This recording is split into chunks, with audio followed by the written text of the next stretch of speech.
Hello students, welcome to Patakal English Academy and Panshankari English Academy. ಇವತ್ತು P U C first ಇಯರ್ದು ಅನ್ಸಿನ್ passages 3 ಕೊಟ್ಟಾರ question ಬ್ಯಾಂಕ್ನಲ್ಲಿ.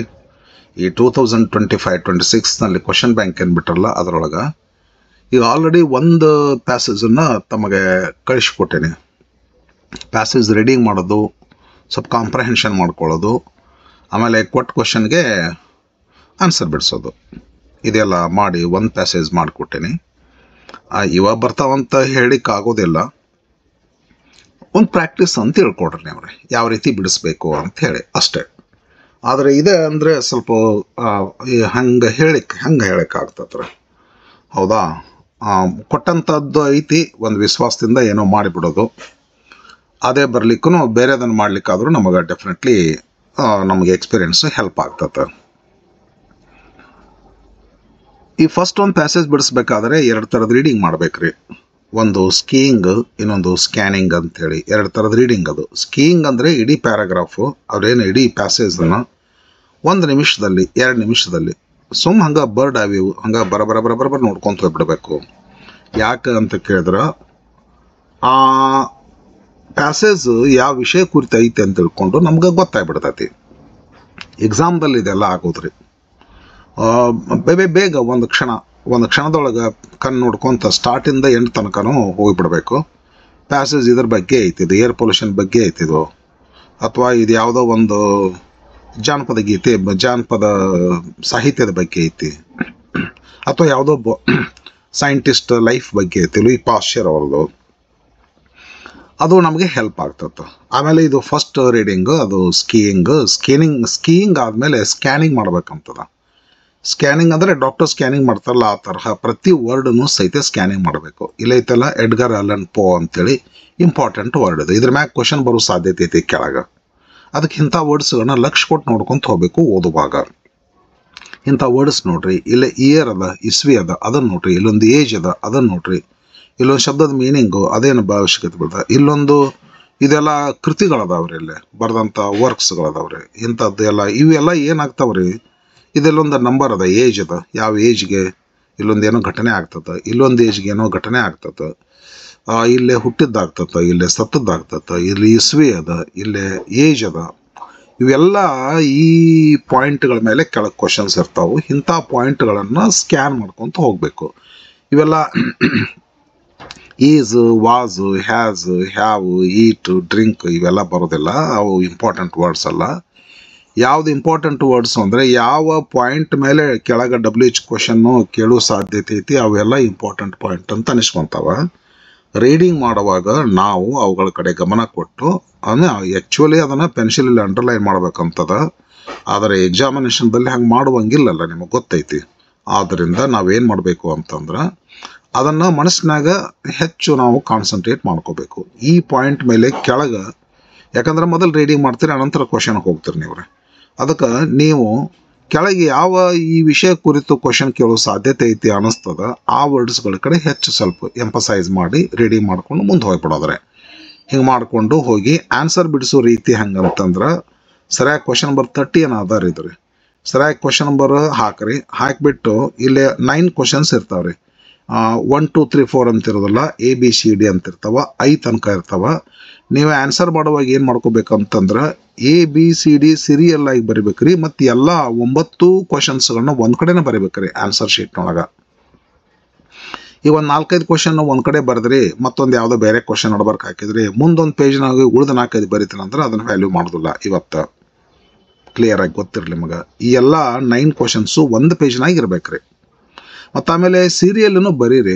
A ಆದಮೇಲೆ Bನ ಬರೀರಿ, B ಆದಮೇಲೆ Cನ ಬರ್ರಿ, ನಡ್ಬರ್ಕ D ಬರೋದು, ಆಮೇಲೆ F ಬರೋದು, ಆಮೇಲೆ C ಬಂದು ಹಾಗೆಲ್ಲ ಮಾಡಬಾರ್ದು, ಸರಿ ಅಲ್ಲ ಅದು. ಸರಿ, ಏನು ಮಾಡೋದು ಈಗ ಕಾಂಪ್ರಹೆಂಡ್ ಮಾಡ್ಕೊಳ್ಳೋಣ ಬರ್ರಿ. ಕೊಟ್ಟಂಥ ಪ್ಯಾಸೇಜ್ ಮೆಥಡ್ ಗೊತ್ತಾದ್ರೆ ಸಾಕು ನಿಮ್ಗೆ, ಕಾಂಪ್ರಹೆನ್ಷನ್ ಆದರೂ ಸ್ವಲ್ಪ ಹಂಗೆ ಏನೋ ಒಂದು ಕೊಟ್ಟಾರ ಇದನ್ನು ಮಾಡೋದು ಏನೋ ಒಂದು ಆಶೆಯಿಂದ. ಇದು ಯಾರೋ ಒಬ್ಬ ಲಿಟರರಿ ಪರ್ಸನ್ ಬಗ್ಗೆ ಐತ್ರಿ. ಇದು ಅಲ್ಲೇ ಓದಿದ ನಾನು ನೋಡಿದ್ರೆ ನಾನು ನೋಡೀನಿ ಈಗಾಗಲೇ. ನಿಮಗದು ಈಗ ಒಂದಿಷ್ಟು ಪೋಯಟ್ರಿ ಇಲ್ಲ ವರ್ಕ್ಸು, ಟೇಲ್ಸು, ಶಾರ್ಟ್ ಸ್ಟೋರೀಸು ಹಿಂಗೆಲ್ಲ ಬಂದ ಕೂಡ ಓ ಯಾವುದೋ ಒಬ್ಬ ಪೋಯಟ್ ಬಗ್ಗೆ ಐತಿದು ಅಂತ ಹೇಳಿರಿ. ಹೌದು, ಯಾರೋ ಒಬ್ಬ ಪೋಯಟ್ ಬಗ್ಗೆ ಅವ್ರ ಲೈಫ್ ಸ್ಟೋರಿ ಬಗ್ಗೆ ಐತಿ, ಬರೀ ನೋಡೋಣ. ಇದು ಏನಂತಂದ್ರೆ ಎಡ್ಗರ್ ಅಲನ್ ಅಂತದಾರೆ, ಅವ್ರ ಬಗ್ಗೆ ಐತಿ ನೋಡ್ರಿ. ಇದು Edgar Allan Poe, a name synonyms with macabre tales and haunting poetry. ಈ ಒಬ್ಬ ಪೋಯಟ್ನ ಸ್ಪೆಷಾಲಿಟಿ ಇದು. ವಿಲಿಯಂ ವೋರ್ಡ್ಸ್ ಅವ್ರದ್ದು ಹೋದ್ರಂದ್ರೆ ನೇಚರ್ ಪೋಯಟ್ ಅವರು, ಅವ್ರಿಗೆ ಹೈ ಪ್ರೀಸ್ಟ್ ಆಫ್ ನೇಚರ್ ಅಂತ ಕರೀತಾರೆ. ನಮ್ಮ ಈ ಜಾನ್ ಕೀಟ್ಸ್ ಸರು ಹಾಗೆ ರೀ, ನೇಚರ್ ಪೋಯಟ್. ಹಿಂಗೆ ಒಬ್ಬರು ನೋಡಿಬಿಟ್ರೆ ಅವ್ರು ಇಂಥದ್ದು ಪೋಯಟ್ ಅಂತ ತಿಳ್ಕೊಂಡು, ಮತ್ತು ಎಡ್ಗರ್ ಅಲನ್ ಪೋ ಅವ್ರನ್ನ ನೋಡಿಬಿಟ್ರೆ ಯಾರಾದರೂ ಹೇಳ್ತಾರಂತ ಇವ್ರ ಹೆಸರು ಜಾಸ್ತಿ ಯಾವುದ್ರ ಜೊತೆಗೆ ಅಸೋಸಿಯೇಷನ್, ಸಿನಾನಿಮಸ್ ಅಂದ್ರೆ ಅಸೋಸಿಯೇಟ್ ಆಗೋದು. ಇವ್ರ ಹೆಸರು ಯಾವ ವಿಚಾರದ ಜೊತೆಗೆ ವಿತ್ ಮಕಾಬರ್. ಮಕಾಬರ್ ಅಂದ್ರೆ ಒಂಥರ ಫಿಯರ್, ಡೆತ್ಗೆ ಸಂಬಂಧಪಟ್ಟಿರ್ತಕ್ಕಂಥದ್ರಿ. ಇವ್ರು ಬರೀ ಡೆತ್ ಬಗ್ಗೆ ಬರೀತಾರಂತ ಪೋಯಮ್ನ. ಆ್ಯಂಡ್ ಹಾಂಟಿಂಗ್ ಅಂತಾರೆ. ಹಾಂಟಿಂಗ್ ಅಂದರೆ ವಿಸಿಟಿಂಗ್ ಬೈ ಗೋಸ್ಟ್ಸ್, ದೆವ್ವಗಳು ಪುನಃ ಪುನಃ ಬರ್ತಾವ, ಅದಕ್ಕೆ ಹಾಂಟಿಂಗ್ ಅಂತ ಕರೀತಾರೆ. ಅಂದರೆ ಇವ್ರ ಪೋಯಮ್ದೊಳಗೆ ಸಾವಿನ ಬಗ್ಗೆ ಜಾಸ್ತಿ ಬರ್ತೈತಿ, ಆಮೇಲೆ ದೆವ್ವದ ಬಗ್ಗೆ ಜಾಸ್ತಿ ಬರ್ತೈತಿ. ಒಂಥರ ಸಣ್ಣ ಹುಡುಗರು ಅಂಜುವಂಗೆ ಇರ್ತಾವ ಇವ್ರ ಪೋಯಮ್ಸು. ಅಂಥ ಪೋಯಮ್ಸ್ಗಳ ಜೊತೆಗೆ ಇವ್ರ ಹೆಸರು ಸಿನಾನಿಮಸ್ ಆಗಿಬಿಟ್ಟಿದೆ, ಮಿಕ್ಸ್ ಆಗಿಬಿಟ್ಟಿದೆ. ಅಂಥ ಪೋಯಟ್ ಸಿಮಿಲರ್, ಆ ಪೋಯಟ್ ಅಂದರೆ ಅವನ ಸ್ಟೋರಿ, ಅವನ ಥೀಮ್ ಇಂಥವೇ ಇರ್ತಾವು ಅಂತೇಳಿ. ಇಂಥ ಒಬ್ಬ Edgar Allan Poe lived a life. ಎಂಥ ಲೈಫ್ ರೀ sir? As dramatic as his works. ಅವ್ರ ಲೈಫೇ ಒಂಥರ ಡ್ರಾಮೆಟಿಕ್. ಡ್ರಾಮೆಟಿಕ್ ಅಂತಂದ್ರೆ ರಿಯಲ್ ಲೈಫ್ನೊಳಗೆ ನಡೆಯೋದಿಲ್ರಿ, ಅವ್ರಿ ಡ್ರಾಮಾದೊಳಗೆ ನಡೀತಾವ್ರಿ. ಯಾವುದೋ ಒಂದು ಸಿನಿಮಾದೊಳಗೆ, ವಿಷ್ಣುವರ್ಧನ ಯಾವುದೋ ಒಂದು ಸಿನಿಮಾದೊಳಗೆ ಹಿಂಗೆ ಲಾರಿ ಯಜಮಾನ ಯಾವುದೋ ಒಂದು ಸಿನಿಮಾ ಅದಾರ, ನನಗೆ ನೆನಪಿಲ್ಲ. ಅವರು ಲಾರಿ ಮೆಕ್ಯಾನಿಕ್ ಇರ್ತಾರೆ ಮೊದಲು, ನಂತರ ಒಂದು ಸ್ವಲ್ಪ ದಿವಸದಾಗ ಒಂದು ಲಾರಿ ಎರಡು ಮಗ್ಲ ಹಂಗೆ ಕ್ಷಣದಾಗನ ದಬ ದಬ ದಬ ಒಂದು 10-15 ಲಾರಿಗಳು ಮಗ್ಲ ತೋರಿಸ್ಬಿಡ್ತಾರೆ. ಒಂದು ನಿಮಿಷದಾಗ 10-15 ಲಾರಿ ಓನರ್ ಹಾಕ್ತಾರೆ ಅವರು, ಒಂದೇ ನಿಮಿಷದೊಳಗೆ. ಇದೆಲ್ಲ ಎಲ್ಲಿ ನಡೀತೈತ್ರಿ? ಡ್ರಾಮಾದೊಳಗೆ, ಸಿನಿಮಾದೊಳಗೆ ನಡೀತೈತ್ರಿ. ಲೈಫ್ನೊಳಗೆ ಅದೆಲ್ಲ ನಡೆಯೋಕ್ಕಾಗಲ್ಲ. ಒಬ್ಬೊಬ್ಬರ ಲೈಫು ನಿಜವಾಗಿಯೂ ಡ್ರಾಮಾ ನಡೆದಂಗೆ ನಡಿತೈತಿ. ಇವ್ರ ಲೈಫು ಅಷ್ಟೇ ಡ್ರಾಮಾದೊಳಗೆ ಇದ್ದಂಗೆ ಆದಂಗೆ ಆಗಿ ಹೋಗ್ತಿ ಇವ್ರ ಲೈಫು. ಮತ್ತು ಅವ್ರ ವರ್ಕ್ಸ್ನ ಹಂಗೆ ಅಂತಾರೆ. ಅವ್ರ ಡ್ರಾಮೆಟಿಕ್ ಅವ್ರು ಏನು ಬರ್ದಾರಲ್ಲ ವರ್ಕ್ಸ್ ಅದಾವಲ್ಲ, the tell heart, the raven, ಇವೆಲ್ಲ ವರ್ಕ್ಸು ಹಾಗೆ. His life was as dramatic as his works. ಅಂದರೆ both his life and his works are dramatic. Real ಲೈಫ್ನೊಳಗೆ ನಡಿಬಾರ್ದವು, ನಡೆಯೋಕ್ಕೆ ಸಾಧ್ಯ ಇಲ್ಲ. ಅಂಥವು ಅವ್ರ ಲೈಫ್ ನಡೆದು ಹೋಗ್ಬಿಟ್ಟು ಅಂತ ಹೇಳಕ್ಕಂಗತ್ತೆ ಹೇಳ್ತಾರೆ. Born in 1809. ಸರ್ ಈ ವರ್ಷ ಹುಟ್ಟ್ಯಾರ. Poe's childhood was marked by tragedy. ಇದು ಬಹಳ ರೀ. ಇದು ಅವ್ರ ಲೈಫ್ನೊಳಗೆ ಚೈಲ್ಡ್ಹುಡ್ ಡೇಸ್ನೊಳಗೆ ಟ್ರಾಜಿಕ್ ಇವೆಂಟ್ ಭಾಳ ಆದವು ಅಂತ, ದುರ್ಘಟನೆಗಳು ಭಾಳ ಆದವು ರೀ. ಅದು ಹೇಳ್ತಾರೆ ಮುಂದೆ. Orphaned at a young age. ಅನಾಥರಾಗಿಬಿಟ್ರು ಸಣ್ಣ ವಯಸ್ಸಿನಾಗರ. Orphaned at a young age. He was adopted, ದತ್ತಕ್ಕೆ ತಗೊಳ್ಳಲ್ಪಟ್ರು ಬೈ ದ ಅಲನ್ ಫ್ಯಾಮಿಲಿ. ಯಾರೋ ಅಲನ್ ಫ್ಯಾಮಿಲಿ ಅವ್ರನ್ನ ದತ್ತಕ್ಕೆ ತೊಗೊಂಡ್ಬಿಡ್ತಾರೆ. Who provided him, Allan family provided him with a privileged education. ಅವ್ರಿಗೇನು ಹಕ್ಕು ಪಡ್ಕೊಳ್ಳೋಕೆ ಎಜುಕೇಷನ್ ಅದ, ಆ ಎಲ್ಲ ಎಜುಕೇಷನ್ ಕೊಡಿಸಿದ್ರು ಫ್ಯಾಮಿಲಿ ಅವರು. ಹವೆವರ್, ಆದಾಗ್ಯೂ ಸಹಿತ his relationship with his adoptive father, ದತ್ತಕ್ಕೆ ತೆಗೆದುಕೊಂಡ ತಂದೆ ಜೊತೆಗೆ ವಾಸ್ ಡಿಫಿಕಲ್ಟ್. ಯಾಕೋ ಅಷ್ಟು ಈಜಿ ಉಳಿಲ್ಲ. ಮಗ ತಂದೆ ನಡಬರ್ಕ ರಿಲೇಷನ್ನು ಡಿಫಿಕಲ್ಟ್ ಆಯಿತು. ಆಗ್ತಾ ಕಠಿಣ ಆಗ್ತಾ at last it leads to estrangement ಅಂದ್ರೆ ಸಪ್ರೇಷನ್ ರೀ, ಸಪ್ರೇಟ್ ಆಗಿಬಿಡೋದ್ರಿ. ತಂದೆ ಮಗ ಮತ್ತೆ ಸಪ್ರೇಟ್ ಆಗಿಬಿಡ್ತಾರೆ. ಏನಾಯ್ತು? Ultimately impacted his future. ಈ ತಂದೆ ತಾಯಿ, ರಿಯಲ್ ತಂದೆ ತಾಯಿ ಸತ್ತದ್ದು, ಈ ಫಾಸ್ಟರ್ ಫಾದರ್ ಇವರು, ಸಾಕು ತಂದೆ ಇವರು, ಅವರಿಂದ ಸಪರೇಟ್ ಆದದ್ದು, ಅಲ್ಟಿಮೇಟ್ಲಿ ಇಂಪ್ಯಾಕ್ಟ್ ಇದೆಲ್ಲ ಮನುಷ್ಯನ ಮೇಲಿನ ಪ್ರಭಾವ ಅವ್ರ ಕೃತಿ ಒಳಗೆ ಕಾಣಿಸ್ಕೊಳ್ಳೋಕೆ ಚಾಲು ಮಾಡ್ತೈತೆ ಮುಂದೆ. ಅದಕ್ಕೆ ಅವ್ರ ಕೃತಿ ಎಲ್ಲ ಜಾಸ್ತಿ ಥೀಮ್ ಎಲ್ಲ ದೆವ್ವ, ಸತ್ತದ್ದು, ಬರೀ ಇಂಥವು ಬರ್ತಾವ್ರಿ. Okay. Poe's literary career began with poetry. Actually start ಆದಾಗ ಅವರು ಪೋಯಮ್ಮನ್ನು ಬರ್ಕೋಂತ ತಮ್ಮ ಕರಿಯರ್ ಸ್ಟಾರ್ಟ್ ಮಾಡಿದರು. ಬಟ್ ಮುಂದೆ ಪೋಯಮ್ಸ್ಗಿಂತ ಬೇರೆ ಸರಿತಾರೆ, ಮತ್ತೆ ಚೇಂಜ್ ಮಾಡ್ತಾರೆ track. but he gained fame for his short stories. He started his career as a poet, but on the way he began to write short stories and he got name in that field. He became famous short story writer, particularly those of mystery and the supernatural. Mystery short stories ನಿಗೂಢತೆ, ದೆವ್ವ. Super natural ಅಂದ್ರೆ ಗೊತ್ತಲ್ಲ ನಿಮಗೆ. Super natural ಅಂದ್ರೆ ದೆವ್ವ, ದೇವತೆ ಇಂಥದ್ರಿ. ಈಗ ನೇಚರ್ದೊಳಗೆ ಹಿಂದೊಂದು ದೈವಿ ಶಕ್ತಿ ಐತೆ ಅಂತಂತಾರೆ. ಆ ದೈವಿ ಶಕ್ತಿಗೆ ಸೂಪರ್ ನ್ಯಾಚುರಲ್ ಅಂದ್ರೆ ಏನು, ಗಿಡ ಕೊಳ್ಳ ಹಳ್ಳ ಕಾಣಿಸ್ತಾವಲ್ಲ, ಇದು ನ್ಯಾಚುರಲ್. ಇದು ಜಾನ್ ಕೀಟ್ಸ್ ಅವ್ರು ಹೇಳ್ತಾರೆ, ನೇಚರ್ ಈಸ್ ಏನಂತಾರೆ ಅದಕ್ಕೆ, A thing of beauty is A Joy for ever ಅಂತ ಅಷ್ಟೇ ಅವರು. ಬಟ್ ವಿಲಿಯಂ ವಾಟ್ಸ್ವರ್ತ್ ಅವ್ರು ಹಂಗಲ್ಲ, ನೇಚರ್ ಈಸ್ ಎ ಟೀಚರ್ ಅಂತ ಕರೀತಾರೆ. PUC ಸೆಕೆಂಡ್ ಇಯರ್ಗೆ ಒಂದು ಲೆಸನ್ ಅದು, everything I need to know I learn in the forest ಅಂತೇಳಿ. ಅಂದ್ರೆ ಫಾರೆಸ್ಟು ನೇಚರು ಸಿಂಪ್ಲಿ ನೋಡಕ್ಕಷ್ಟೇ ಅಲ್ಲ, ಅದರೊಳಗೆ ಒಂದು ಅದ್ಭುತ ಶಕ್ತಿ ಐತಿ, ದೈವಿ ಶಕ್ತಿ ಐತಿ ಅಂತಂತಾರ. ಅದಕ್ಕೆ ಸೂಪರ್ ನ್ಯಾಚುರಲ್ ಅಂತ ಕರೀತಾರೆ. ಏನು ಇವರು ಮಿಸ್ಟ್ರಿ ಬಗ್ಗೆ ಬರೀತಾರ ತಮ್ಮ short stories, supernatural elements ಬಗ್ಗೆ ಬರೀತಾರೆ ಶಾರ್ಟ್ ಸ್ಟೋರೀಸ್. ಇವ್ರ ಸ್ಟೋರೀಸ್ ಒಂದಿಷ್ಟು ಅದಾವ್ರಿಲ್ಲಿ. ಟೇಲ್ಸ್ ಅಂದ್ರೆ stories like the tell tale heart, the raven and the fall of the house of Usher. ಇದೊಂದು 3 ಕೃತಿಗಳನ್ನ ಕೊಟ್ಟಾರೆ ಶಾರ್ಟ್ ಸ್ಟೋರೀಸು. ಈ ಸ್ಟೋರೀಸ್ನಲ್ಲೆಲ್ಲ ಎಕ್ಸ್ಪ್ಲೋರ್ಡ್ ತಿರುಗಾಡಿ ಬರೋದ್ರಿ. ಯಾವ ಥೀಮನ್ನು ಇವೆಲ್ಲ ತಿರುಗಾಡ್ತಾವ ಅಂತಂದ್ರೆ ಗಿಲ್ಟ್ ಥೀಮ್ಸ್. ಇವ್ರ ಸ್ಟೋರಿಯಲ್ಲಿ ಬರ್ತಕ್ಕಂಥದ್ದು ಮೇನ್ ಥೀಮ್ಸ್ ಅಂತಂದ್ರೆ ಗಿಲ್ಟ್, ಅಪರಾಧ ಮಾಡಿದ್ದು. ನಾ ಏನೋ ಅಪರಾಧ ಮಾಡೀನಿ, ಸಮಾಧಾನ ಕೆಟ್ಟು ಹೋಗ್ಬೋದು. ಏನೋ ಒಂದು ಅಪರಾಧ ಮಾಡಿದ್ವಿ ಅಂತೇಳಿದ್ರೆ ಅದು ಕಾಡಿಸ್ತದೆ, ಮಲ್ಕೊಳಕ್ಕೆ ಹೋದರೆ ನಿದ್ದೆ ಬರೋದಿಲ್ಲ. ಇದು ನಾ ಅಪರಾಧ ಮಾಡೀನಿ ಅಂತೇಳಿ. ನಮ್ಮ ಜಾರ್ಜ್ ಬೋರೆಸ್ ಅಂತ ಅದಾರೆ PUC ಸೆಕೆಂಡ್ ಇಯರ್ಗೆ, ಅವರು ಒಂದು ಗಿಲ್ಟ್ ನಾ ಮಾಡೀನಿ ಅಂತಾರ. ಅವರ ಮದರ್ಗೆ ಅವರು ಎಷ್ಟು ಪ್ರೀತಿ ತೋರಿಸ್ಬೇಕಾಗಿತ್ತು ಅಷ್ಟು ತೋರಿಸ್ಲಿಲ್ಲ ಅಂತ ಹೇಳ್ತಾರೆ. ನಮ್ಮ ಮದರ್ ಎಷ್ಟು ನನ್ನ ಪ್ರೀತಿ ಡಿಸರ್ವ್ ಆಗಿದ್ರು, ಅರ್ಹನಾಗಿದ್ರು, ಅಷ್ಟು ಪ್ರೀತಿ ನಾ ತೋರಿಸ್ಲಿಲ್ಲ. ನನಗಿವತ್ತು ಸಹಿತ ಅವ್ರು ಸತ್ತ ನಂತರ ಗೊತ್ತಾಯ್ತು ನಮ್ಮ ತಾಯಿನ ಇನ್ನೂ ಹೆಚ್ಚು ಪ್ರೀತಿಯಿಂದ ನೋಡ್ಬೇಕಾಗಿತ್ತು ಅಂಥೇಳಿ. ಅದು ಗಿಲ್ಟ್ ಕಾಡಿಸ್ತೈತೆ ನಮಗೆ ಅಲೋಣ ಮಾಡೋದಿಲ್ಲ, ಪೀಸ್ಫುಲ್ ಆಗಿ ಇರಾಕ್ರಿ. ಅಂಥ ಗಿಲ್ಟ್, ಅಪರಾಧಿ ಮನೋಭಾವನೆ, ಮ್ಯಾಡ್ನೆಸ್, ಹುಚ್ಚುತನದ ಬಗ್ಗೆ ಬರೀತಾರಂತ ಇವರ ಕೃತಿ ಒಳಗ್ರೆ. And fragility of human psyche. Fragility ಅಂದ್ರೆ ವೀಕ್ನೆಸ್, ಮನುಷ್ಯಂದು ವೀಕ್ ರೀ. ಒಮ್ಮೆ ಹಂಗೆ ಇರ್ತೈತಿ, ಒಮ್ಮೆ ಹಿಂಗೆ ಆಗ್ತೈತಿ. ಒಮ್ಮೆ ಚಲೋದ್ರ ಮಾಡ್ಬೇಕು ಅನಿಸ್ತೈತಿ, ಒಮ್ಮೆ ಚಲೋದು ಮಾಡ್ಕೊಂತಂದ್ರೆ ಯಾವಾಗ ನಾವು ಸಾವುಕಾರ ಹಾಕಿವಿ, ಕೆಟ್ಟದ್ದು ಮಾಡ್ಬೇಕಂತ ಅನಿಸ್ತೈತಿ. ಇದು ಫ್ರೆಜಿಲಿಟಿ of human psyche, human mind. ಈ ಎಲ್ಲ ಟಾಪಿಕ್ಗಳನ್ನು ಅವರ ಒಂದು ತಮ್ಮ ಕೃತಿಯೊಳಗೆ ಸರ್ ಬರೀತಾರ. ಈ ಕೃತಿಗಳು ಏನು ಮಾಡ್ತೈತೆ ಅಂದ್ರೆ ಆ್ಯಕ್ಚುಲಿ ಈ ಟಾಪಿಕ್ಸ್ ಅದಾವಲ್ರಿ, guilt, madness, fragility of human psyche, ಇವು ಏನು ಮಾಡ್ತಾವಂತಂದ್ರೆ ಒಂಥರ ಜನರಿಗೆ ಒಂಥರ ಕ್ಯಾಪ್ಟಿವೇಟ್ ಆಗಿ ಕಾಣಿಸ್ತವೆ. ಏನೋ ಒಂಥರ ಆಕರ್ಷಣೀಯವಾಗಿ ಓದಬೇಕು ಅಂತ ಅನ್ಸದ. ಈಗ ಒಂಥರ ಹಂಗೆ ಏನೋ ದಿನಾಲೂ ಹಂಗೆ ಮನ್ಯಾಗ ರೊಟ್ಟಿ ಪಲ್ಯ ಇದು ಅನ್ನ ಉಣ್ಣೋದು ದಿನಾಲೂ ಇರ್ತದೆ. ಯಾವಾಗೋ ಒಂದ್ಸಲ ಆರೋಗ್ಯಕ್ಕೆ ಹಾನಿಕಾರ ಅಂದರೂ ಸಹಿತ ಬಜಾರ್ದಾಗಿರ್ತಕ್ಕಂಥ ಬಜಿ ತಿನ್ನಬೇಕು ಅಂತ ಅನಿಸ್ತದೆ. ಸುಮ್ಮನೆ ದಿನ ತಿನ್ನೋದಲ್ಲ, ಯಾವಾಗೋ ಒಂದ್ಸಲ ಪಾನಿಪುರಿ ತಿನ್ನಬೇಕು ಅಂತ ಅನಿಸ್ತದೆ.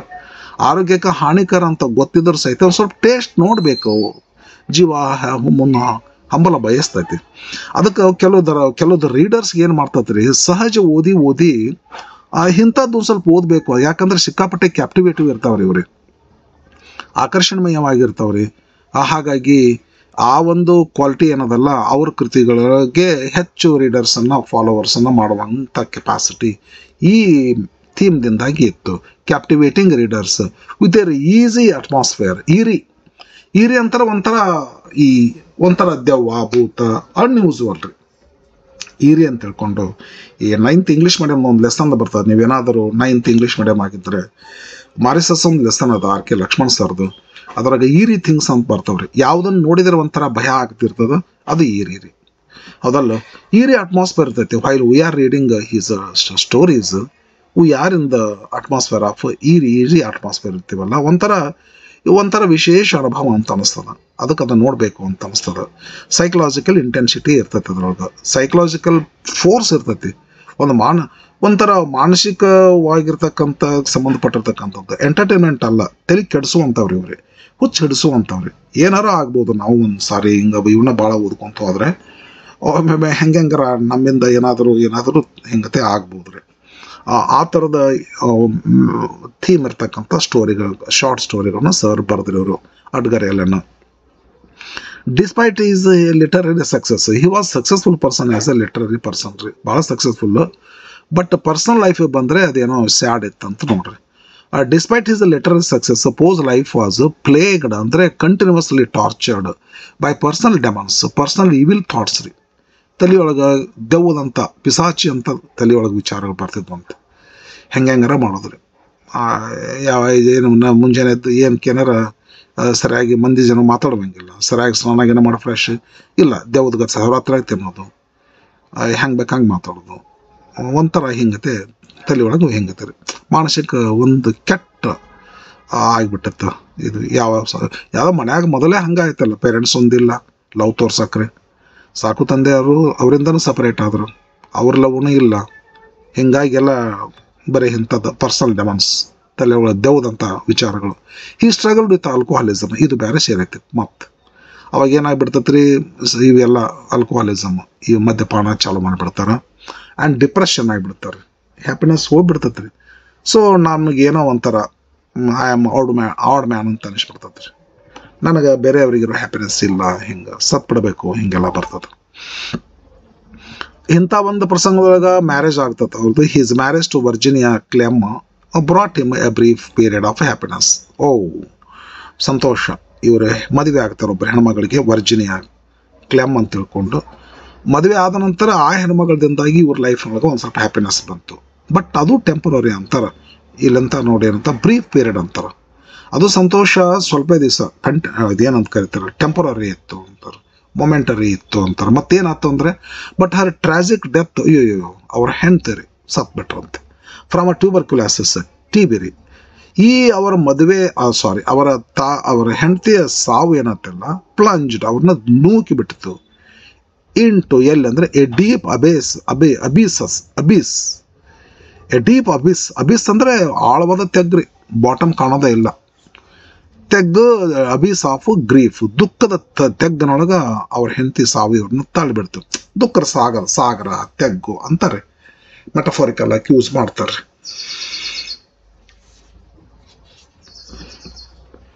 ದಿಸ್ ಲಾಸ್ ಅಂದರೆ the death of his wife deeply affected his writing.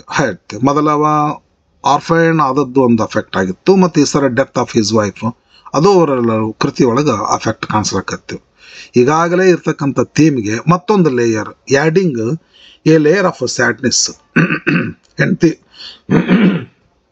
ಸತ್ ಮೇಲೆ ಇವರಿಗೆ ಸ್ಯಾಡ್ ಅದರಲ್ಲ,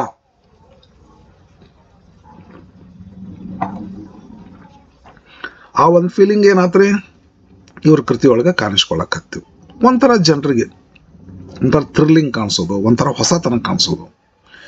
ಎಲ್ಲ ಸಿನಿಮಾ ಒಂದೇ ಥರ ಇದ್ರೆ ಆಗೋದಿಲ್ಲ. ಅವಾಗ ಒಂಥರ ಬೇರೆ ಇದು ಬಂತು, ಕಾಂತಾರ ಅಂತ ಒಂದು ಸಿನಿಮಾ. ಇವು ಏನು ಮಾಡ್ತಾವ, ಜನರನ್ನ ಅಟ್ರಾಕ್ಟ್ ಮಾಡೋದು. ಸಹಜವಾಗಿರುವಂಥವಕ್ಕಿಂತಲೂ ಅವು ಸಾಮಾನ್ಯವಾಗಿ ಅಸಹಜತೆನೇ ಇರ್ಬೇಕ್ರಿ. ಅದರೊಳಗಿದ್ರೆ ಸ್ವಲ್ಪ ಪಾಪ್ಯುಲರ್ ಆಗ್ತವ್ರಿ. ಅವ್ರು ಪಾಪ್ಯುಲಾರಿಟಿ ಉಳಿಬೋದು, ಉಳಿಲಿಕ್ಕಿಲ್ಲ ರೀ. ಇಂಥದ್ದು. ಬಟ್ ಆ್ಯಕ್ಚುಲಿ ಭಾಳ ಚಲೋ ಇದ್ದದ್ದು ಅವು ಸಾವೇ ಇರೋದಿಲ್ಲ ಬಿಟ್ರೆ ಅವಕ್ಕೆ.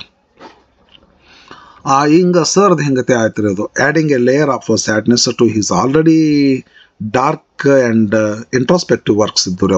ಅವರು ಹಿಂದಿನ ವರ್ಕ್ ಡಾರ್ಕ್, ಒಂದು ಮೋನೆ ಡಲ್ ಆ್ಯಂಡ್ ಡಾರ್ಕ್. ಇಂಟ್ರೋಸ್ಪೆಕ್ಟಿವ್ ಅಂದರೆ ನಾವು ಮಾಡಿದ್ದು ನಾವೇ ವಿಚಾರ ಮಾಡಿದೆವು, ಸರಿ ಮಾಡಿನೋ ತಪ್ಪು ಮಾಡಿನೋ ಹಿಂಗತೆ ರೀ. ನಮ್ಮ ಬಗ್ಗೆ ನಾವೇ ಥಿಂಕ್ ಮಾಡ್ಕೊತ ಹುಚ್ಚರ್ಗತೆ ಕುಂತ್ಬಿಡೋದ್ರಿ. ಇಂಥ ಕೃತಿಗಳಿಗೆ ಮತ್ತೊಂದು ಟೇಸ್ಟ್ ಸೇರಿತು, ಆ್ಯಡ್ ಆಯ್ತು. ಅದು sadness after his wife's death. ಏನದ ಪಾಪ ರೀ. Poe's life was cut short. ಹಿಂಗಾಗಿ ಸತ್ತೋಗ್ಬಿಡ್ತಾರೆ ಸಣ್ಣ ಏಜಿನೊಳಗೆ. ನಾವು ಹ್ಯಾಪಿಯಾಗಿದ್ರೆ ಬದುಕ್ಬೋದು ರೀ, ಅನ್ಹ್ಯಾಪಿ ಇದ್ರೆ ಸಾವು ಬಂದುಬಿಡ್ತದೆ. ನಾವು ಒಮ್ಮೊಮ್ಮೆ ಏನು ಮಾಡ್ತೀವಿ ರೀ, ನಾವು ತಂದ್ಕೋತೀವಿ ಆ ತರಹ ರೀ. ಒಮ್ಮೆ ಮಾಡೇ ಬರ್ದಾಗೂ ಇರ್ತೈತಿ. ಆದಷ್ಟು ಸ್ವಲ್ಪ ದೂರ ಇರೋದು ಬೆಟರ್ ಅಲ್ಲ. ಇವೆಲ್ಲ ಸನ್ಮಾರ್ಗದಲ್ಲಿ ಹೋದರೆ ಸಮಸ್ಯೆ ಬರಲಿಕ್ಕಿಲ್ಲ ಅಂತ ಹೇಳ್ರಿ. ಪೋಸ್ ಲೈಫ್ ವಾಸ್ ಇಲ್ಲಕಂದ್ರೆ ಮಾನಸಿಕ ಒಂದು ಸ್ವಲ್ಪ ಸ್ಟೆಬಿಲಿಟಿ ಇರಬೇಕು. ಇದಕ್ಕೆ ಕಳ್ಕೊಬಾರ್ದದು, ಗಟ್ಟಿಮುಟ್ಟಿ ಆಗಿರ್ಬೇಕು ರೀ. Poe's life was short cut at the age of 40 under mysterious circumstances. Poe's life was cut short, he died ಅಂದಂಗಿರೋದು ಅಟ್ ದ ಏಜ್ ಆಫ್ 40. ಏನಾಯಿತು, what is the cause for his death ಅಂತ ಕೇಳಿದ್ರೆ mysterious circumstances. ಇನ್ನೂ ನಿಗೂಢ ಐತಿ, ಯಾವ ಕಾರಣಕ್ಕೆ ಸತ್ತ ಅಂತ ಗೊತ್ತೇ ಆಗಿಲ್ಲ. ಹಿಸ್ ಡೆತ್ ಪಾಸಿಬಲಿ ಇರ್ಬೋದು ಅಂತ ಹೇಳ್ತಾರೆ, ಗೆಸ್ ಮಾಡ್ಬೋದು, ಡ್ಯೂ ಟು ಆಲ್ಕೋಹಾಲ್ ಪಾಯ್ಸನಿಂಗ್. ಏನು ಮಾಡ್ಬೇಕು ಹೇಳ್ರಿ, ಇಲ್ಲಿದಲ್ಲ ಆಲ್ಕೋಹಾಲಿಸಮ್ ಅಡಿಕ್ಟ್ ಆಗ್ತಾರಲ್ಲ, ಅದು ಪಾಯ್ಸನ್ ಆಗಿರಬೇಕು, ಇಲ್ಲ ಹಾರ್ಟ್ ಡಿಸೀಸ್ ಆಗಿರಬೇಕು. ರಿಮೇನ್ಸ್ ಇನ್ನೂ ಸಹಿತ ನಿಗೂಢವಾಗಿ unsolved even today. What is the reason for his death is not solved. Despite the darkness that filled his life. ಅವ್ರ ಜೀವನದೊಳಗೆ ಈ ಡಾರ್ಕ್ನೆಸ್ ಇದ್ದಾಗ್ಯೂ ಸಹಿತ Poe's literary contribution are undeniable. Deniable ಅಂದ್ರೆ ಬ್ಯಾಡ ಸರಿ ಅನ್ನುವಂಥ, ಅನ್ಡಿನಯೇಬಲ್ ಅಂದ್ರೆ ಬ್ಯಾಡ ಸರಿ ಅನ್ನುವಂಗಿಲ್ಲ, ಈಜ್ಕೊಲ್ ಟು ಆಕ್ಸೆಪ್ಟೇಬಲ್. ಅವ್ರ ಪರ್ಸನಲ್ ಲೈಫ್ ಕೆಟ್ಟದ್ದದ, ಬಟ್ ಲಿಟ್ರೇಚರ್ಗೆ ಅವ್ರ ಕಾಂಟ್ರಿಬ್ಯೂಷನ್ ಅದಲ್ಲ, ಸೊ ವೆಲ್ಕಮ್ ಮಾಡುವಂಥದ್ದು ರೀ. ಹೌದದು. ಹೀಸ್ ಇನೋವೇಟಿವ್ ಏನದ ಅಂಥದ್ದು ಅಂತ ಕೇಳಿದ್ರೆ, his innovative use of language. ಅವ್ರು ಬಳಸುವ ಭಾಷೆ ಅದಲ್ಲ, ಹೊಸತನದ್ದದ ರೀ, ಹೊಸತನದ ಭಾಷೆ ರೀ. ಕೆಲವೊಬ್ಬರು ಇಂಥ ಭಾಷೆ ಬಳಸಿ ಹೊಸತನ ಇದು ಮಾಡ್ತಾರೆ, ಬಳಸ್ತಾರೆ. ಇವ್ರದ್ದು ಹಂಗಿತ್ತಂತ. His innovative use of, innovative ಅಂದ್ರೆ ಹೊಸತನ ರೀ, language. His exploration of subconscious, ಈ ಮ್ಯಾಟ್ರ್ ಇವ್ರದೆಲ್ಲ. ಯೂಸ್ ಆಫ್ ಲ್ಯಾಂಗ್ವೇಜ್ ಇತ್ತಲ್ಲ ಒಂಥರ ಹೊಸತನ ಇತ್ತು.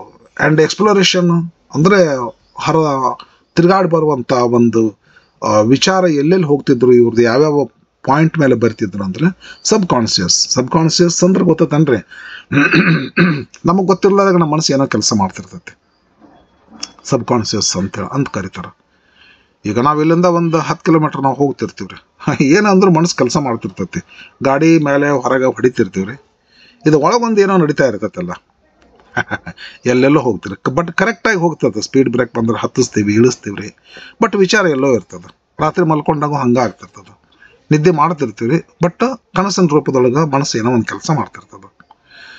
ಎಷ್ಟೋ ಜನ ಎದ್ದೆದ್ದು ಹೋಗಿ ಬರ್ತಾರಂತ, ಎದ್ದು ಅತ್ತಾಗಿತ್ತಾಗ ಅಡ್ಡಾಡಿ ಬಂದ್ಬಿಡ್ದು ಸಬ್ಕಾನ್ಷಿಯಸ್ನೆಸ್ ಒಳಗೆ. ರಾತ್ರಿ ಮಲ್ಕೊಂಡ ಟೈಮ್ದಲ್ಲೂ ಸಹಿತ್ರಿ ಸಬ್ಕಾನ್ಷಿಯಸ್ ಅಂತ ಕರೀತಾರೆ. ಅಂಥ ಮ್ಯಾಟ್ರ್ ಬಗ್ಗೆ ಇವೆಲ್ಲ ಸ್ಟ್ರೇಂಜ್ ಅಲ್ಲ, ಈರಿ ಇರ್ತಾವೆ ಇವೆಲ್ಲ. ಅವಲ್ಲ ಈ ಕಾರಣದಿಂದಾಗಿ ಅವ್ರದ್ದೇನದಲ್ಲ ಲಿಟ್ರರಿ ವರ್ಕ್ ಸ್ವಲ್ಪ ಸ್ಪೆಷಲ್ ಆಗಿದ್ದಾರೆ. And his ability to create unsettling atmosphere. Unsettling atmosphere ಅಂತಂದ್ರೆ ಒಂಥರ ಇದು ಏನಂತಂದ್ರೆ ಅನ್ಸೆಟ್ಲಿಂಗ್ ಅಟ್ಮಾಸ್ಫಿಯರ್ ಅಂತಂದ್ರೆ ಒಂಥರ making you feel upset, nervous, sad ಆಗುವಂಥದ್ದು ಫೀಲಿಂಗ್. ಇವು ಫೇಮಸ್. ಶೇಕ್ಸ್ಪಿಯರ್ ಟ್ರಾಜಿಡಿನ ಭಾಳ ಫೇಮಸ್ ಅಲ್ರಿ ಕಾಮಿಡಿಕ್ಕಿಂತ. ಕಿಂಗ್ ಲಿಯರ್, ಓಥೆಲ್ಲೋ, ಮ್ಯಾಕ್ಬೆತ್ ಇವೆಲ್ಲ ರೀ. ಹಿಂಗೆ ಕಾಮಿಡಿಕ್ಕಿಂತ ಟ್ರಾಜಿಡಿನೇ ಹೆಚ್ಚು ಫೇಮಸ್ ಅದ ರೀ. ಅದರಿಂದ ಪರ್ಗೇಷನ್ ಆಗ್ತದೆ ಮನುಷ್ಯನಿಗೆ, ಒಂದೇನೋ ಒಂದು ಸಮಾಧಾನ ಆಗ್ತೈತಿ ಅಂತ ನಾವು ಕಲಿಯುವಾಗ ನಮ್ಮ ಸರಿ ಪರ್ಗೇಷನ್ ಅಂತ ಕರೀತಾರೆ. ರಿಲೀಫ್ ಅನ್ನಿಸ್ತೈತಂತ ಅಂಥದನ್ನು ನೋಡಿದಾಗ ರೀ. ಅದಕ್ಕೆ ಇದು ಜನರಿಗೆ ಹಾಗೆಲ್ಲ ಆಗ್ತಿತ್ತಲ್ಲ, ಅದಕ್ಕೆ ಲಿಟ್ರರಿ ಒಂದು ಚಲೋ ನೇಮನ್ನು ಪಡ್ಕೊಂಡ್ರು ಅವರು. ಹ್ಯಾವ್ ಪ್ರೊಫೌಂಡ್ಲಿ ಇನ್ಫ್ಲೂಯೆನ್ಸ್ ಲಿಟ್ರೇಚರ್ ಅಂದರೆ ಈ ಏನತ್ತಲ್ಲ, ಹೀಸ್ ಇನೋವೇಟಿವ್. ಅವನು use of language, expression subconscious feelings, and his ability to create unsettling atmosphere. ಒಂಥರ ನರ್ವಸ್, ಒಂಥರ ಡಲ್ ಆಗ್ತಕ್ಕಂಥದ್ದು. Have profoundly influence literature. ಲಿಟ್ರೇಚರ್ನೊಳಗೆ ಇವೆಲ್ಲ ಕಾಣಿಸ್ಕೊಳಕತ್ತಿದ್ದಲ್ಲ, ಡಿಫ್ರೆಂಟಾಗಿ ಕಾಣಿಸ್ಕೊಳಕತ್ತೀವಿ. ಒಂಥರ ಆರೋಗ್ಯಕ್ಕೆ ಹಾನಿಕರವಾಗಿರ್ತಕ್ಕಂಥವು ತಿಂತೀವಲ್ಲ, ಒಂದ್ಸಲ ಜಾಸ್ತಿ ಖಾರ ತಿಂದ್ಬಿಡೋದು, ಏನಾಗುತ್ತಾಗಲ್ಲ ನಾಳೆಗೆ ಅಂತೇಳಿ ಹಾನಿ ಆಗ್ತೈತಿ ಅಂದರೂ ಒಂಥರ ಯಾವಾಗೂ ಒಂದ್ಸಲ ಹಂಗೆ. ಈ ಸರ್ ಕೃತಿಗಳು ಕೆಲವೊಂದು ಜನರಿಗೆ ಇಷ್ಟ. ಅದು popular culture influenced literature and popular culture ಎಲ್ಲ ಅದರದ್ದು ಇವೆಲ್ಲ ಕ್ವಾಲಿಟಿ ಇನ್ಫ್ಲೂಯೆನ್ಸ್ ಆಯಿತು. His tales continue to captivate readers centuries later. ಈ ಸೆಂಚುರೀಸ್ ಗಂಟಲೆ ಜನರನ್ನ, ರೀಡರ್ಸನ್ನ ಕ್ಯಾಪ್ಟಿವೇಟ್ ಮಾಡ್ತಾವಂತ ಆ ಒಂದು ಸಬ್ಜೆಕ್ಟ್ ಮ್ಯಾಟರ್. ಲ್ಯಾಂಗ್ವೇಜ್ ಅವ್ರದ್ದು ಎಲ್ಲ ಈ ಎಬಿಲಿಟಿ ಟು ಅನ್ಸೆಟ್ಲಿಂಗ್ ಫೀಲಿಂಗ್ಸು, ಇವೆಲ್ಲ ಸಬ್ಕಾನ್ಷಿಯಸ್ ಇವೆಲ್ಲ ರೀ. ಹೌದಲ್ಲ? Yes, his tales continue to captivate readers under centuries later. Proving that the power of his words. ಏನು ಇದ್ರ ಸಾಕ್ಷಿ ಆಗುತ್ತಂದರೆ ಅವ್ರು ಯೂಸ್ ಮಾಡ್ತಕ್ಕಂಥ ವರ್ಡ್ಸ್ಗಳೇನದವಲ್ಲ ಟ್ರಾನ್ಸೆಂಡ್ಸ್, ಮೀರಿ ಹೋಗು tragic circumstances of his life. ಅವರ ದುಃಖದಲ್ಲಿದ್ದರೂ ಕೂಡ ಅವರ ವಿಚಾರಧಾರೆಗಳು ಅವರ ದುಃಖವನ್ನು ಮೀರಿ ಹೋಗ್ತಿದ್ವು, ಅಂಥ ವರ್ಡ್ಸ್ಗಳು ಬರ್ತಿದ್ವು ಅಂತ ತಿಳ್ಕೊಂಡು. ಹಾಗಾಗಿ ಏನಾಗ್ತತ್ತಲ್ಲ ಅದು ಇಷ್ಟ ಆಗ್ತಿದ್ವು ಅಂತ ಜನರಿಗೆ.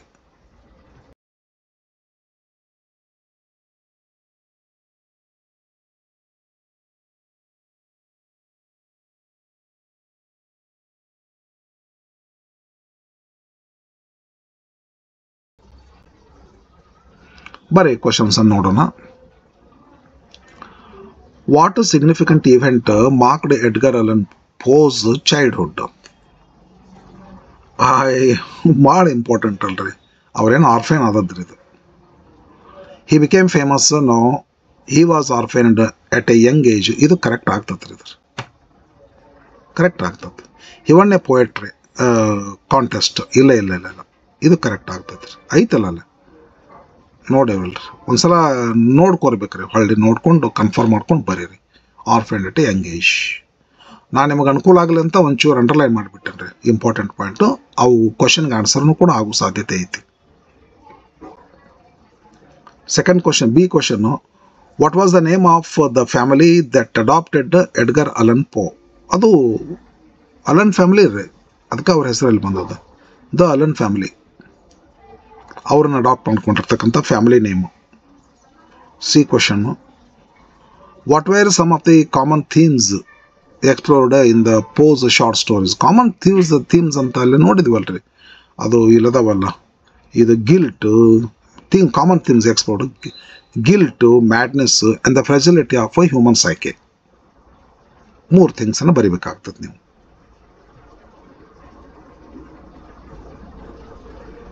ನೆಕ್ಸ್ಟ್ ಬರೀರಿ. ಎಷ್ಟೇ ಕ್ವಶನ್ ರೀ ಇದ್ರೆ? ಎಸ್, ಈ ಡಿ ಕ್ವಶನಿಗೆ ಬರ್ಬೇಕು ನಾವೀಗ. Which of the following is not one of pose famous works?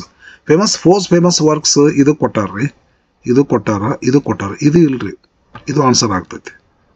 ಮ್ಯಾಗ ನೋಡ್ರಿ ನೀವೆಲ್ಲ ವರ್ಕ್ಸ್ ಎಲ್ಲ ಕೊಟ್ಟಾರಿಲ್ಲ, ಇಲ್ಲದ ನೋಡ್ರಿ, ಇದು ಅದ ಅಂದ್ರೆ the tell heart, the fall of the house of Usher, ಆಮೇಲೆ ದ ರಾವೆನ್, ಇವು ಅದಾವ್ರಿ. ಇವೆಲ್ಲ ಅದಾವ, ಇರ್ಲಾರ್ದು ಕೇಳ್ತಾರ ಅವರು. One of the following is not ಅಂತಾರ್ರಿ.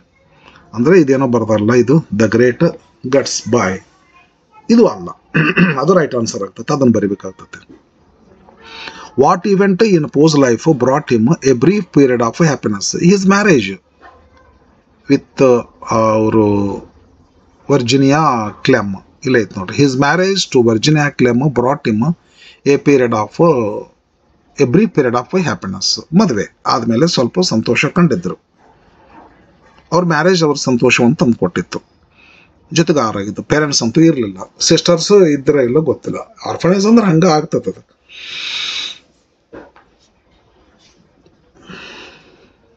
ಇದೇನಾಗ್ತೈತ್ರಿ? F question ರೀ. Which tragic event affected? ಅದೇ ಅಪೋಸ್ ರೈಟಿಂಗ್ ಅಂತ ಕೇಳಿದ್ರೆ ಹೀಸ್ ವೈಫ್ಸ್ ಡೆತ್ ರೀ, suffered from tuberculosis and she died. ಅದು ಅವ್ರಿಗೆ ಆಗ್ತತ್ತಲ್ಲ. ಎಸ್, ಇಲ್ಲ ನಾವು ಸ್ವಲ್ಪ ಹುಷಾರಿಂದ ನೋಡ್ಬೇಕ್ರಿ ಇದನ್ನು. ಇದು ರೀ, his marriage to Virginia Clemm brought in a short period, brief period of happiness, but ಅಂತರ ತೊಂದರೆ. ಇಲ್ಲ start. Her tragic death from tuberculosis plunged in deep abyss of grief ಅಂತದ. ದಿಸ್ ಲಾಸ್ ಅಂತದ, ಈ ಲಾಸ್ ಅಂತೇಳಿ ಹುಡುಗರು ಏನು ಮಾಡ್ತಾರ, ಇದನ್ನ ಆನ್ಸರ್ ಬರ್ದ್ಬಿಡ್ತಾರ. This loss deeply affected his writing. ಯಾಕಂದ್ರೆ which event affected his writing ಅಂತದ. ದಿಸ್ ಲಾಸ್ ಡೀಪ್ಲಿ ಅಫೆಕ್ಟೆಡ್, ಇಲ್ಲಿ ಐತಿ ವರ್ಡ್, ಅದು ಕ್ವಶನ್ ಬಂದದ್ದು. ಇದ ಆನ್ಸರ್ ಕೇಳ್ತಾರ ಅಂತ ತಿಳ್ಕೊಂಡು ಇದ ಆನ್ಸರ್ ದಿಸ್ ಬರ್ದು ಬಿಡ್ತೀರಿ. ಇದನ್ನ ಬರೆದ ಮಾರ್ಕ್ಸ್ ಕೊಡೋದಿಲ್ರಿ. ಯಾಕಂದ್ರೆ ದಿಸ್ ಲಾಸ್ ಅಂದ್ರೆ ಯಾವ ಲಾಸ್ ಅಂತ ನೀವು ಹೇಳ್ಬೇಕಲ್ಲ, ಅದಕ್ಕೆ ಇದನ್ನ ಹೇಳ್ಬೇಕ್ರಿ. ಇದು the tragic death of his wife deeply affected his writing. ಹಿಂಗೆ ಜೋಡಿಸಿ ಬರಿಬೇಕಾಗ್ತೈತಿ. ಸಾಧಾರಣ ಹುಡುಗರಿಗೆ ಜೋಡಿಸಿ ಬರೆಯೋದು ಸ್ವಲ್ಪ ಟಫ್ ಆಗ್ತದೆ. ವಯಸ್ಸರವ್ರಿಗೆ ಆರಾಮಾಗಿ ಬರೀತಾರೆ, ಏನು ತೊಂದರೆ ಇಲ್ಲ. Next find out a synonym for suppression. Suppression ಅಂತಂದರೆ ಈ ಈಸ್ಟ್ರೇಂಜ್ಮೆಂಟ್ ಅಂತದ ನೋಡ್ರಿ. ಈಸ್ಟ್ರೇಂಜ್ಮೆಂಟ್ ಅದು ಮೊದಲು ಅವ್ರದ್ದು ರಿಲೇಷನ್ ತಂದೆ ಮಗಂದು ಈ ಅಡಾಪ್ಟಿವ್ ಫಾದರ್ಗೆ ಅವ್ರಿಗೆ ಒಂದು ಸ್ವಲ್ಪ ರಿಲೇಷನ್ ಡಿಫಿಕಲ್ಟನ್ನು ಆಗ್ತೈತಿ. ಮುಂದೆ ಈಸ್ಟ್ರೇಂಜ್ಮೆಂಟ್ ಸಪ್ರೇಟ್ ಆಗಿಬಿಡ್ತಾರೆ ತಂದೆ ಮಗರೇ. ಈಸ್ಟ್ರೇಂಜ್ಮೆಂಟ್ ಈ ನಿಮಗೆ ಎಷ್ಟು 9 ಕ್ವಶನ್ಸ್ ಇರ್ತಾವಲ್ರಿ. 9 ಕ್ವಶನ್ದಲ್ಲಿ ಏನದಲ್ಲ ಈ 7 ಕ್ವಶನ್ಸು ಕಾಂಪ್ರಹೆನ್ಷನ್ ಕ್ವಶನ್ಸ್ ಇರ್ತಾವ. 7 ಕ್ವಶನ್ಸ್ ಆ ಬಂದಂಥ ಪ್ಯಾಸೇಜ್ ಮೇಲೆ ಏನು ಪ್ಯಾಸೇಜ್ನೊಳಗೆ ಏನು ಮ್ಯಾಟ್ರ್ ಇರ್ತದೆ ಅದ ಮ್ಯಾಟ್ರ್ ಮೇಲೆ 7 ಕ್ವಶನ್ಸ್ ಇರ್ತಾವೆ. ಇನ್ನು 2 ಕ್ವಶನ್ಸ್ ಏನಿರ್ತಾವಲ್ಲ ಹೊಕ್ಯಾಬುಲರಿ ಕ್ವಶನ್ಸ್ ಇರ್ತಾವೆ. ಹೊಕ್ಯಾಬುಲರಿ ಅಂದರೆ ವರ್ಡಿಗೆ ಸಂಬಂಧಪಟ್ಟದ್ದು. ಅಪೋಸಿಟ್ ಮಾಡು, ಸಿನಾನಿಮ್ ಮಾಡು, ನೌನ್ ಫಾರ್ಮ್ ಮಾಡು, ಪ್ರಿಫಿಕ್ಸ್ ಹಾಕು, ಸಫಿಕ್ಸ್ ಹಾಕು, ಈ ಸಮಾನ ಮೀನಿಂಗ್ಗೆ ಸಣ್ಣ ಮಾಡುವಂಥ ವರ್ಡ್ ಯಾವುದೈತಿ ಹೀಗೆಲ್ಲ ಕೇಳ್ತಿರ್ತಾರೆ. ಇಲ್ಲ ಅಂಥವು 2 ಕ್ವಶನ್ ಬರತ್ತವ್ರಿ. 7 questions comprehension questions, 2 questions vocabulary questions. Okay yes. ಈಗ ಇವ್ರು ಏನು ಹೇಳ್ತಾರೆ ಸರ್, ಕ್ವಶನ್ಸ್ ಏನು ಕೇಳ್ತಾರೆ ಇಲ್ಲಿ, find out a synonym for separation ಅಂತ ಕರೀತಾರೆ. ಇದು ಹೊಕ್ಯಾಬುಲರಿ ಕ್ವಶನು. ಈಸ್ಟ್ರೇಂಜ್ಮೆಂಟ್ ಅಂತ ಬರೆದು ಬಿಡೋದ್ರಿ. At what age did Edgar Allan Poe die ಅಂತ ಕರೀತಾರೆ. ಅಟ್ ದ ಏಜ್ ಆಫ್ 40 ಅಂತ ಐತಲ್ರಿ, ಅಂಡರ್ಲೈನ್ ಮಾಡಿದ್ದೈತೆ ಅದ್ರಲ್ಲಿ. At the age of 40 short period ನೋಡಿದ್ರಿ. ಹೌದಾ? ಓಕೆ. ಆಲ್ಕೋಹಾಲಿಕ್ ಪಾಯ್ಸನಿಂಗ್ ಆಗಿರಬೇಕು ಅಂತ ಹೇಳ್ತಾರೆ. ನೆಕ್ಸ್ಟ್ ಇದು ಆದಮೇಲೆ next vocabulary question, G question and ಈ ಐ ಕ್ವಶನ್ ಹೊಕ್ಯಾಬುಲರಿ ಕ್ವಶನ್ ರೀ ಇವ್ರಿ. ಜಿ ಕ್ವಶನ್ ಸಿನಾನಿಮ್ ಕೇಳ್ತಾರೆ, ಸಮಾನಾರ್ಥ ಕೊಡ್ತಕ್ಕಂಥ ವರ್ಡ್ ಯಾವುದು ಫೈಂಡ್ ಔಟ್ ಮಾಡಂತಾರೆ. ಅಂದರೆ ನಮಗೆ ಇಂಗ್ಲೀಷ್ ಹೊಕ್ಯಾಬುಲರಿ ಬೇಕು, ಲ್ಯಾಂಗ್ವೇಜ್ ಬೇಕು, ಹೊಕ್ಯಾಬುಲರಿ ಬೇಕಲ್ರಿ, grammar. Use an appropriate prefix, ಇವು ಪ್ರಿಫಿಕ್ಸ್ ಅಂತ ಕರೀತಾರೆ. ಈಗ ಹ್ಯಾಪಿನೆಸ್ ಅಂತದ, ಹ್ಯಾಪಿ ಅಂತೈತಿ. ಹ್ಯಾಪಿ ವರ್ಡಿಗೆ ಫಸ್ಟಿಗೆ ಅಂತ ಹಚ್ತೀವಲ್ಲ, ಇದಕ್ಕೆ ಪ್ರಿಫಿಕ್ಸ್ ಅಂತ ಕರೀತಾರೆ. NESS ನಿಸ್ ಅಂತ ಹಚ್ತೀವಲ್ಲ, ಇದಕ್ಕೆ ಸಫಿಕ್ಸ್ ಅಂತ ಕರೀತಾರೆ. ಅಫಿಕ್ಸು ಪ್ರಿಫಿಕ್ಸು ಸಫಿಕ್ಸ್ ಎರಡು ಕೂಡಿಕೊಂಡು ಅಫಿಕ್ಸ್ ಅಂತಾರೆ. ಒಂದು ರೂಟ್ ವರ್ಡ್ ಅಂತಾರೆ ಇದಕ್ಕೆ. ಹ್ಯಾಪಿ ಅನ್ನೋದು ರೂಟ್ ವರ್ಡ್, ಅದಕ್ಕೆ ಸ್ಟಾರ್ಟಿಂಗ್ ಹಚ್ಚಿದ್ರೆ ಅದು ಪ್ರಿಫಿಕ್ಸು, ಎಂಡಿಗೆ ಹಚ್ಚಿದ್ರೆ ಸಫಿಕ್ಸ್. ಕೆಲವು ಸಫಿಕ್ಸಸ್ ಅದಾವ, ಕೆಲವು ಪ್ರಿಫಿಕ್ಸಸ್ ಅದಾವ. ಒಟ್ಟಾರೆ ಸಫಿಕ್ಸಸ್ ಪ್ರಿಫಿಕ್ಸಸ್ ಅನ್ನು ಕೂಡಿಸ್ಕೊಂಡು PUC ಫಸ್ಟ್ ಇಯರ್ ವರ್ಕ್ ಬುಕ್ನಾಗ ಐತೆ ನೋಡ್ರಿ, ಅಫಿಕ್ಸಸ್ ಅಂತ ಕರೀತಾರೆ. Affixes are divided into prefixes and suffixes. ಏನು ವರ್ಡ್ ಇರ್ತೈತಲ್ಲ ಅದಕ್ಕೆ ರೂಟ್ ವರ್ಡ್ ಅಂತ ಕರೀತಾರೆ. ಇಲ್ಲೇ ಅವು ಅಪೋಸಿಟ್ ವರ್ಡ್ ಆಗೋದು, ನೌನ್ ಫಾರ್ಮ್ ಆಗೋದು ಮಾಡ್ತಿರ್ತಾವ್ರಿ. ಈಗ ಹ್ಯಾಪಿ ಅಡ್ಜೆಕ್ಟಿವ್ ಅದ, ನಿಸ್ ಮಾಡಿದ್ವಿ ಅಂದರೆ ನೌನ್ ಫಾರ್ಮ್ ಆಗ್ತೈತ್ರಿ. ಅದಕ್ಕೆ ಹಣ್ಣು ಹಚ್ಚಿದ್ರೆ ಅಪೋಸಿಟ್ ಆಗ್ತೈತ್ರಿ. ಪಾರ್ಟ್ ಆಫ್ ಸ್ಪೀಚ್ ಚೇಂಜ್ ಆಗ್ತಾವ, ಅಪೋಸಿಟ್ ವರ್ಡ್ ಆಗ್ತಾವ, ಬಟ್ ಮೀನಿಂಗ್ ಅದೇ ಇರ್ತಿರ್ತೈತ ಅಷ್ಟೇ. ಒಂಚೂರು ಮೀನಿಂಗ್ ಅಂದರೆ ಹ್ಯಾಪಿ ಅನ್ಹ್ಯಾಪಿ ಹಿಂಗತೆ ಆಗ್ತದ್ರಿ ಮತ್ತೆ. ಓಕೆ, ಹಿಂಗೆ ಇದೊಂದು ಏನೋ ಒಂದು ವರ್ಡ್ ಕೊಟ್ಟಿರಲಿ. ಫಾರ್ಚುನೇಟ್, ಇದು ಯಾರಿಗಾದ್ರೂ ಗೊತ್ತಲ್ಲ, ಅನ್ಫಾರ್ಚುನೇಟ್ ಅಂತೇಳಿ. ಫಾರ್ಚುನೇಟ್, ಅನ್ಫಾರ್ಚುನೇಟ್ ಇದು ರೈಟ್ ಆಗ್ತದೆ ರೀ, ಅನ್ಫಾರ್ಚುನೇಟ್. ಓಕೆ ಫ್ರೆಂಡ್ಸ್, ಒಂದು ಈಗ 3 ನಿಮಗೆ ಕೊಟ್ಟಿರ್ತಕ್ಕಂಥ ಪ್ಯಾಸೇಜ್ಗಳಲ್ಲಿ 2 ಪ್ಯಾಸೇಜ್ಗಳನ್ನ ಮುಗಿಸಿದೆ. ಒಂದು ಪ್ಯಾಸೇಜ್ ಒಂದು ವಿಡಿಯೋದಲ್ಲಿ, ಸೆಕೆಂಡ್ ಪ್ಯಾಸೇಜ್ ಈ ವಿಡಿಯೋದಲ್ಲಿ. ಇನ್ನು ಒಂದು ಪ್ಯಾಸೇಜ್ ಉಳಿದಿದೆ, ಥರ್ಡ್ ಪ್ಯಾಸೇಜ್. ಅದನ್ನು ಮಾಡಿಬಿಟ್ಟು ಅದನ್ನೊಂದು ಅಪ್ಲೋಡ್ ಮಾಡ್ತೀನಿ. ಮಾಡಿ ಮತ್ತೆ ಸೆಕೆಂಡ್ ಇಯರ್ಗೆ ಗ್ರಾಮರ್ಗೆ ಅಥವಾ 10th ಗ್ರಾಮರ್ಗೆ, 9th ಗ್ರಾಮರ್ಗೆ, 8th ಗ್ರಾಮರ್ಗೆ ಅಥವಾ second year text book, first year text book, 10th text book ಬರ್ತಿರ್ತೀನಿ. ವಾಚ್ ಮಾಡ್ತಾ ಇರ್ರಿ. Yes, thank you friends. Thank you for watching.